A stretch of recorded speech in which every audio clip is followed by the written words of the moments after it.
Libros proféticos, libro del profeta Isaías. Estudiaremos el día de hoy la vocación del profeta Isaías.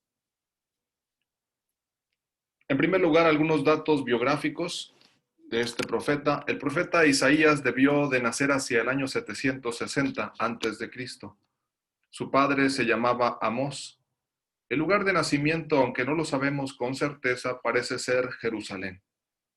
Esto trae como consecuencia que el profeta conozca las tradiciones de esta ciudad y sobre todo conozca las tradiciones religiosas que condicionan su mensaje, la elección divina de Jerusalén y la dinastía davídica especialmente. También tenemos algunos datos importantes que aparecen durante la vocación profética. Dice que en el capítulo 6 de este libro, del libro del profeta Isaías, que el año de la muerte del rey Osías es cuando el joven Isaías recibe su vocación profética. Probablemente se trata del año 740-739 a.C., que es cuando muere el rey Osías. Y podemos pensar que Isaías contaba más o menos con unos 20 años de edad. También por aquel entonces debió de contraer matrimonio. Desconocemos el nombre de su mujer, a la que en una ocasión se le llama simplemente la profetisa. Esto en el capítulo 8, versículo 3.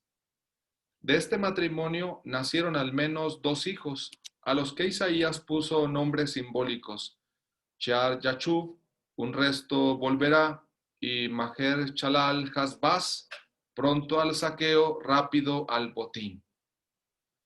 Un hijo tiene un nombre simbólico de esperanza, un resto volverá, y en cambio el otro tiene un nombre simbólico de destrucción y probablemente una alusión al exilio que sufrirá el pueblo de Israel.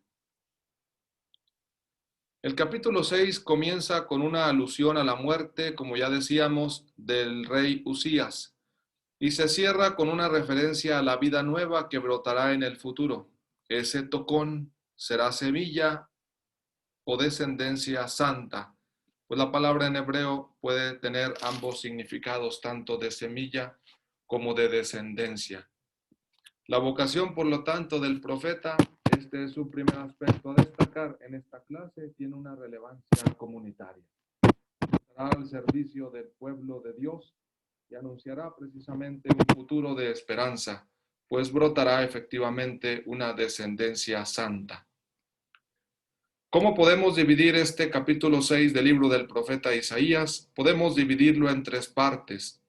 Una primera parte denominada visión, de los versículos 1 al 5. Una segunda parte llamada purificación, del versículo 6 al 7. Y una tercera llamada misión, de los versículos 8 al 13. En la primera parte domina, por supuesto, el elemento visual. En la segunda, la acción. Y en la tercera, la audición.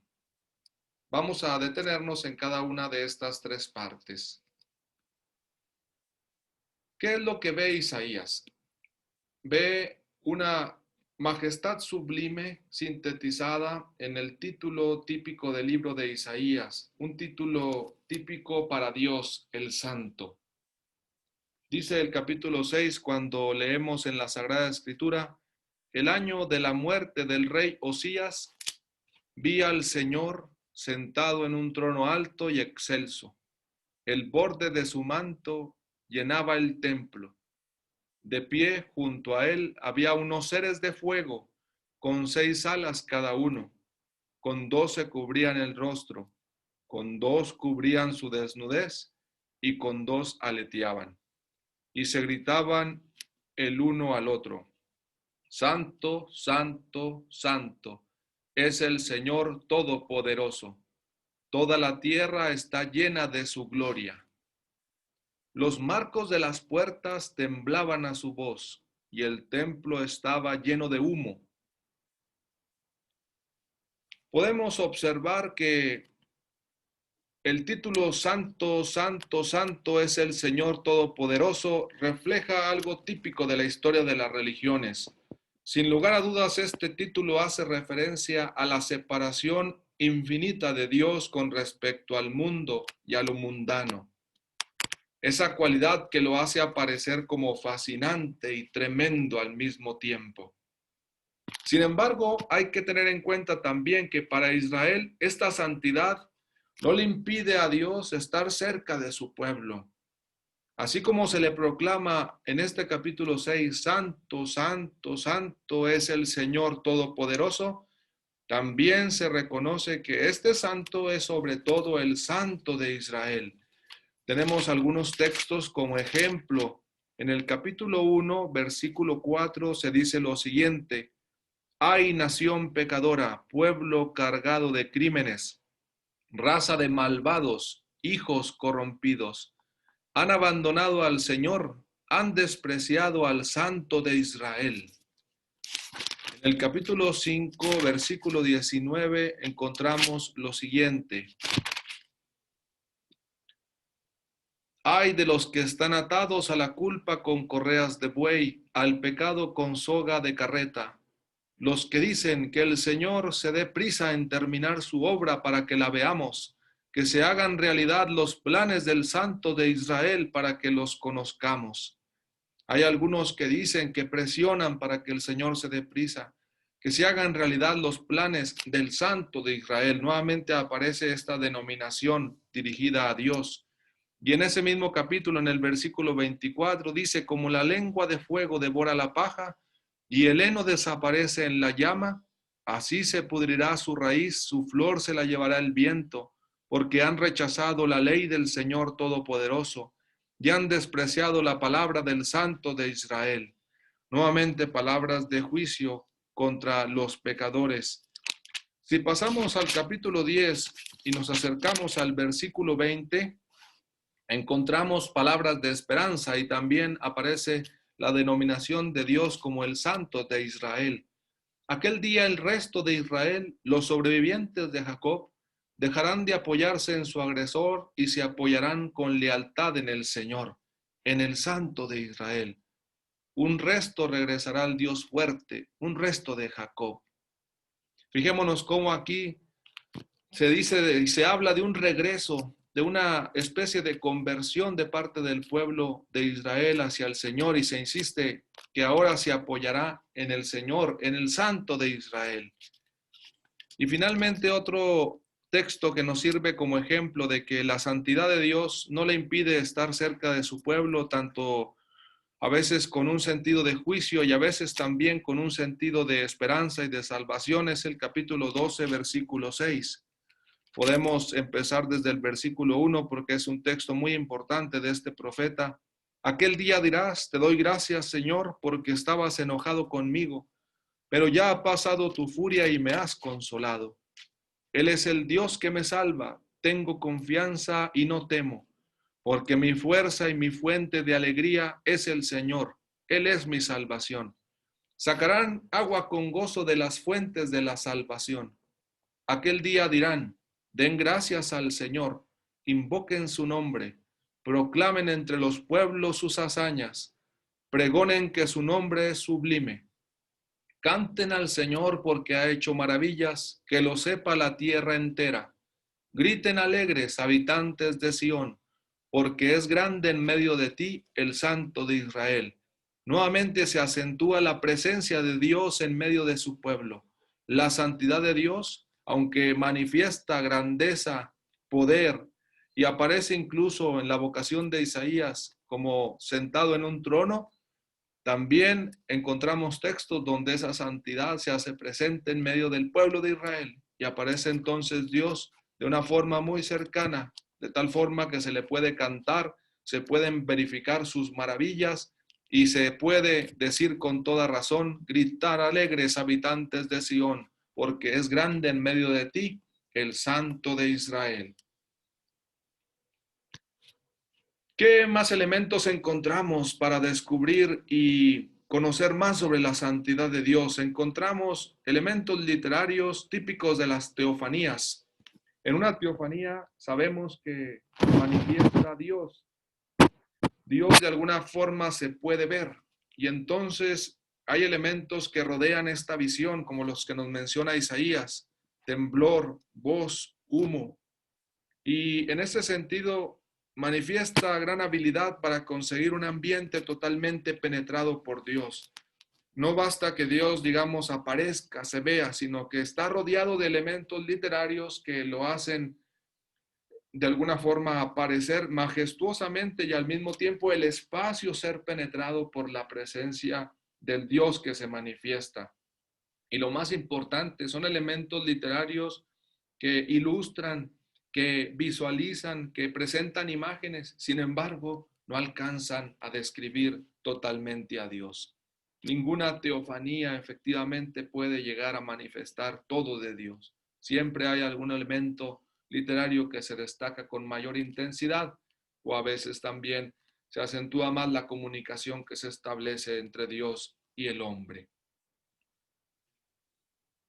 Santo también puede hacer alusión a la santidad moral de Dios. Santo es Dios porque Él es el justo, Él es el que tiene siempre todas las virtudes, es el que tiene siempre todo lo bueno, toda la compasión, es el sumo bien, es el santo porque no tiene pecado. En cambio, vemos que en el profeta se suscita un sentimiento más bien de participación en el pecado personal y en el del pueblo. Vemos que dice ahí en el capítulo 6, donde estamos estudiando el día de hoy la vocación de Isaías, que cuando Isaías ha visto todo lo que se ha descrito de Dios, nos dice el texto, yo dije, nos situamos en la perspectiva del profeta. Yo dije, ay de mí, estoy perdido, soy un hombre de labios impuros, que habito en un pueblo de labios impuros, y he visto con mis propios ojos al Rey y Señor Todopoderoso. Isaías se siente como un hombre de labios impuros, se reconoce pecador y se reconoce también parte de un pueblo pecador. Habito en un pueblo de labios impuros. El profeta no se separa de su pueblo, el profeta representa también a su pueblo. El profeta reconoce que él tiene labios impuros, reconoce una distancia y reconoce una imposibilidad ante lo que ha visto, ante una escena totalmente penetrada por la majestad de Dios. Sin embargo, esto no es impedimento para continuar presentando una vocación profética. En los versículos del 6 al 7 encontramos el momento de la purificación. Si bien es cierto que Isaías se reconoce como hombre de labios impuros, entonces es necesario precisamente que se purifique. Uno de los seres de fuego voló hacia mí, trayendo un carbón encendido que había tomado del altar con las tenazas. Tocó con él mi boca y me dijo, al tocar esto tus labios desaparece tu culpa y se perdona tu pecado. Qué interesante esta escena. Un serafín purifica los labios del profeta como símbolo de purificación de toda la persona. Por eso, como nos dice José Luis Sicre, efectivamente la consecuencia final no es que Isaías ya tiene los labios puros. No dice, soy un hombre de labios puros, sino que ha desaparecido tu culpa, está perdonado tu pecado. Se le perdona el pecado únicamente tocando los labios con ese carbón encendido. Toda la persona de Isaías queda purificada. Esta escena es la que sirve de transición y prepara a Isaías para ser elegido por Dios. Pasamos ahora a la tercera parte de esta vocación, a los versículos 8 al 13, donde se habla de la misión. Vamos a poner mucha atención para descubrir el género literario que aparece en esta sección. El género literario utilizado por el profeta es el de encargo de una misión divina. Cada una de las vocaciones y cada una de las misiones se puede redactar siguiendo un género literario. Y en este caso, en el capítulo 6 del profeta Isaías, encontramos el género literario del encargo de una misión difícil. Y conviene conocerlo con detalle para advertir los matices del relato de Isaías.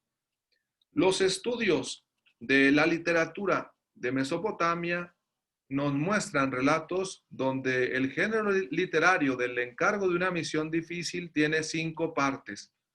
La primera, Hay una pregunta del presidente de la asamblea. La segunda, hay un desconcierto de los dioses ante la dificultad de la tarea. La tercera parte, uno es propuesto o se ofrece. Es decir, como pregunta el presidente que quién puede hacer determinada misión, una misión que es difícil. En el tercer lugar viene ya alguien que se propone o que proponen. Se le da el encargo de la misión como cuarta parte de este género literario del encargo de una misión difícil y se ejecuta la misión encomendada. Tenemos pues estas 5 partes. Una pregunta donde se describe la misión difícil, un desconcierto de los dioses ante esta dificultad, la propuesta de alguien que pueda realizar esta misión, el encargo ya de la misión a alguien y su ejecución. Ahora vamos a fijarnos cuáles elementos presenta el profeta Isaías. Aquí también aparece una especie de asamblea divina, porque encontramos en el versículo 8, si tenemos ahí nuestra Biblia, ponemos mucha atención para abrir el texto bíblico y fijarnos detenidamente. Dice, entonces oí la voz del Señor, que decía, ¿a quién enviaré? Fijémonos cómo aparece el Señor en singular. Hay una voz del Señor que decía, ¿a quién enviaré? Todo parece normal, pero enseguida dice, ¿quién irá por nosotros? ¿O quién irá de nuestra parte? ¿O quién irá de parte nuestra? Ahora pasamos a un plural, una especie de referencia a la asamblea divina, como parte del género literario, una pregunta del presidente a la asamblea, decíamos en primer lugar, aquí se aparece también una especie de que una voz del presidente, del Señor, en este caso, ¿a quién enviaré? Y una alusión a la asamblea, ¿quién irá por nosotros? Sin embargo, debería de seguir el siguiente paso donde la asamblea expresa un desconcierto por lo que está diciendo el presidente de la asamblea. ¿Quién irá por nosotros? Debería de seguir alguna especie de desconcierto de parte de los que forman la asamblea o de los dioses, si entramos a la literatura antigua. Y se salta el texto hasta donde dice, respondí, aquí estoy yo, envíame. Respondí, aquí estoy yo, envíame. Eso dice el profeta Isaías. Podemos ver que si se quita el tema del desconcierto de los dioses, no es para quitarle importancia a la misión. Decir, no, es que aquí no hay una misión propiamente, etcétera, no hay nada de lo cual desconcertarse. No, sino también quizá, como dice José Luis Sicre, por un concepto más depurado de la corte celeste, una corte celeste que está más bien a la expectativa. Y además puede influir también en este caso que no haya desconcierto porque no se dice desde el comienzo cuál es el problema. Es decir, Dios solamente está diciendo, ¿a quién enviaré? ¿Quién irá por nosotros? Pero no dice a qué. No dice una misión difícil. Esto es lo más sorprendente porque entonces Isaías se está ofreciendo sin saber a qué se ofrece, ni a dónde lo van a mandar. En el género literario que hemos estudiado se debería de presentar primero la descripción de la misión para que hubiera un desconcierto ante la dificultad y entonces ante también la dificultad de elegir quién sería el más apto para realizar esta misión. Aquí en cambio no se ha dicho cuál es la misión. ¿A quién enviaré? ¿Quién irá de nuestra parte? Respondí, aquí estoy yo, envíame. Isaías, por lo tanto, manifiesta una disponibilidad absoluta al servicio de Dios, una disponibilidad absoluta al servicio del Señor. Pero es también interesante que Isaías reconozca la necesidad de ser enviado. Su respuesta no es voy, sino envíame. Aquí estoy yo, envíame. Fijémonos, por lo tanto, cómo los acentos dentro del género literario de la misión difícil están en que no se ha dicho cuál es la misión, en que el profeta está dispuesto a ser enviado y que efectivamente no dice voy, no se pone él por delante ni se manda a sí mismo o toma la iniciativa, sino le pide al Señor que lo envíe, envíame. Vamos pasando ahora a la parte final del relato de vocación. Y en esta parte final del relato de vocación, donde ya se dice la misión, ya que el profeta ha estado dispuesto, aquí es donde cambia, digamos, el orden dentro del género literario. Se pasa de una pregunta del presidente, se sigue una respuesta de parte del profeta y hasta entonces ya se dice en qué consistirá la misión. Y por supuesto se pedirá que la ejecute el profeta Isaías. Dice así: ¿cuál es la misión que le toca al profeta? Vamos a detenernos muy atentos, muy atentas en el versículo 9. Él me dijo: vete a decir a este pueblo, por más que escuchen, no entenderán, por más que miren, no comprenderán. Nos sorprendemos ante estas palabras. Empieza una misión difícil, pero no solo difícil, sino con un mensaje de juicio. Dios está ya diciéndole al profeta: por más que escuchen, no entenderán, por más que miren, no comprenderán. Continúa el texto: endurece el corazón de este pueblo, tapa sus oídos, ciega sus ojos, no sea que sus ojos vean, sus oídos oigan, su corazón entienda y se convierta y quede sano. Todo este mensaje, toda esta primera parte de la misión de Isaías acentúa una tarea difícil y sorprendente al mismo tiempo. Uno como lector esperaría que la vocación profética efectivamente fuera todo lo contrario de lo que aquí se está diciendo, que se abrieran los oídos del pueblo, que se abrieran los ojos del pueblo. Sin embargo, o que con eso se convirtiera el corazón y quedara sano. Sin embargo, no es esa la primera parte de la misión del profeta Isaías. El Señor le pide otra misión, una especie, según se comentan en los diferentes estudios, una especie también de participación en la situación de sordera y de ceguera del pueblo de Dios. Isaías tiene que también introducirse en esta dinámica, tiene que comprender también su misión como una imposibilidad. Tiene que reconocer que parte de su misión está precisamente en la sordera y en la ceguera del pueblo de Dios. Que él comprenda y se dé cuenta como profeta que por más que escuchan no entienden, que por más que miran no comprenden, que no es tan fácil escuchar la palabra de Dios en definitiva. En este sentido, no solo hay que quedarnos con el mensaje de juicio, sino quisiera subrayar también la experiencia de vocación profética a la que tiene que enfrentarse Isaías. Una experiencia que implica también darse cuenta que la misión no es solo de éxito en primer lugar, ni mucho menos, de apertura del pueblo de Dios para recibir una palabra del Señor, sino efectivamente un primer momento de sordera, tapa sus oídos, de ceguera, ciega sus ojos. No sea que sus ojos vean, sus oídos oigan, su corazón entienda y se convierta y quede sano. Isaías desea participar, está dispuesto para empezar así su misión, pero le preocupa una situación. Dice: pregunté, versículo 11, ¿hasta cuándo, Señor? ¿Cuándo podrá ya abrir los oídos del pueblo? ¿Cuándo podrá abrir sus ojos? El profeta Isaías comprende que no puede ser toda su misión la primera parte que se le ha encomendado. Él mismo con su pregunta suscita otra respuesta de parte de Dios. Y en este sentido podríamos decir que dentro del género literario de la misión difícil, no es que Isaías subraye la dificultad de la misión. En este caso se sitúa en una dimensión temporal. ¿Hasta cuándo, Señor? ¿Hasta cuándo tendré que realizar esta misión de esta forma, en esta manera? Me respondió: hasta que las ciudades queden destruidas y despobladas, las casas deshabitadas, los campos desiertos. Porque el Señor alejará a los hombres y será inmensa la desolación del país. Y si aún queda en él una décima parte, será también exterminada como una encina o un roble, que al cortarlo solo queda el tronco, el tocón.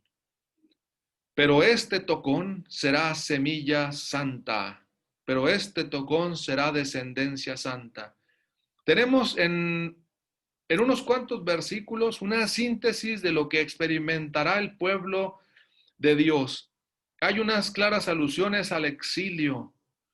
Todo eso de las ciudades destruidas, despobladas, campos desiertos, desolación del país, exterminio de una décima parte, efectivamente aluden a la triste experiencia del exilio del pueblo de Israel. El profeta Isaías, a lo largo de los capítulos, nos irá presentando diversos momentos y experiencias de este exilio. El pueblo de Israel, que estaba compuesto de dos reinos, el reino del norte y el reino del sur, experimentó exilio en diferentes épocas de su historia, pero las más llamativas y las más fuertes fueron la del reino del norte alrededor del año 721 y la del reino del sur alrededor del año 586, cuando llegó Nabucodonosor y fueron exiliados a Babilonia. Efectivamente, el pueblo queda desolado, efectivamente el pueblo sufre con la destrucción de sus casas. Sin embargo, no es motivo para que la misión del profeta finalice. Es motivo precisamente para que la misión profética se realice. En este sentido, a Isaías le toca efectivamente una misión difícil, pero es una misión que el Señor le encomienda, que Isaías está dispuesto a realizar, que está dispuesto a llevar esta misión a llevar a cabo esta misión hasta incluso el momento del exilio, y también anuncia el mensaje de esperanza, porque después del exilio e incluso ya en el mismo exilio se empezará a gestar una nueva esperanza, el surgimiento de una descendencia santa. ¿Dónde encontramos más alusiones a lo que significa esta descendencia? Es verdad que no se encuentra ya en el libro del profeta Isaías la expresión como tal descendencia santa, sale muchas más veces santo de Israel, como hemos dicho ya, santo, santo, santo es el Señor. Y en el capítulo 6, versículo 13, a lo mejor hay una especie de inclusión, la santidad de Dios y la promesa de una descendencia santa. La santidad de Dios que ve el profeta y la descendencia santa que tendrá que conseguir, animar con su misión profética. Vemos, por ejemplo, en Isaías 41:8, una alusión también a esta descendencia. Dice, tú Israel, siervo mío, Jacob, a quien yo elegí, descendencia de Abraham, mi amigo, tú a quien tomé de los límites de la tierra, a quien llamé de sus extremos y a quien dije, tú eres mi siervo, yo te he elegido, no te he rechazado. No temas, pues yo estoy contigo. No te angusties, pues yo soy tu Dios. Yo te fortalezco y te ayudo y te sostengo con mi brazo victorioso. Cuando aparece la descendencia se vincula con una presencia de Dios. No temas, pues yo estoy contigo. En el capítulo 43, versículo 5, también tenemos expresiones semejantes. No temas que yo estoy contigo, traeré desde oriente a tu descendencia. Fijémonos cómo la presencia de Dios hace que el pueblo que una vez fue desolado, un pueblo que fue destruido, un pueblo que fue exiliado, regrese desde el oriente. Traeré desde oriente a tu descendencia y te recogeré desde occidente. De ambas direcciones trae el Señor a su pueblo, y ahora se dirige al norte, diré al norte, entrégalos, y al sur no los retengas. Prácticamente de todas las partes del mundo, el Señor reunirá a su pueblo. Trae a mis hijos de lejos y a mis hijas del extremo de la tierra. Trae a todos los que llevan mi nombre, a los que he creado para mi gloria, a los que yo formé e hice. Y finalmente el último capítulo del profeta Isaías nos presenta también esta misma esperanza. En el capítulo 66, versículo 22, leemos, como el cielo nuevo y la tierra nueva que voy a crear permanecen ante mí, oráculo del Señor, así permanecerá la semilla, la descendencia y el nombre de ustedes ante mí. Cada luna nueva y cada sábado vendrán a postrarse en mi presencia todos los seres vivientes, dice el Señor. Como el cielo nuevo y la tierra nueva que voy a crear, así también será esta descendencia y el nombre del pueblo de Dios ante él. La vocación del profeta Isaías tiene una perspectiva totalmente universal, una perspectiva de misión que, aunque difícil, terminará dando grandes frutos. Bibliografía recomendada para conocer más sobre la vocación del profeta Isaías, el libro de José Luis Sicre, Introducción al Profetismo Bíblico, editorial Verbo Divino, publicada en Estela en el año 2011.